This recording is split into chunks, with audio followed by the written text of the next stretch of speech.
ઓલી કહેવત તો તમે સાંભળી જાય છે કે સમયની બહુ સારી વાત છે, તે ક્યારે પણ બદલાય છે. અને આ જો બદલાઈ ગયો.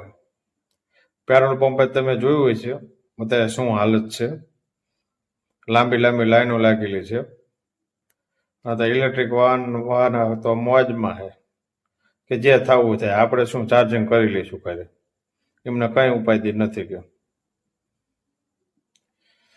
અને જે કહેતા હતા એક સમયે કે ઇલેક્ટ્રિક ગાડીઓ ન હાલે, ઇલેક્ટ્રિક સ્કૂટર ન ચાલે, એ કોણ હવે ચાર્જિંગ કરવાનો ટાઈમ બગાડે અને 2-2 કલાક ક્યાંક ઊભું રહેવું પડે. પણ એ બધાને જઈને થોડાક પૂછો તો ખરી કોક કે આજ પેટ્રોલ પંપે કેમ લાંબી લાંબી લાઈનમાં 2-2, 4-4 કલાક ઊભા છે. એટલે કોઈ પણ વસ્તુ ઉપર અભિમાન ન કરાય. સમય બધાનો આવે અને કુદરત આપણને આવા અનેક ઉદાહરણથી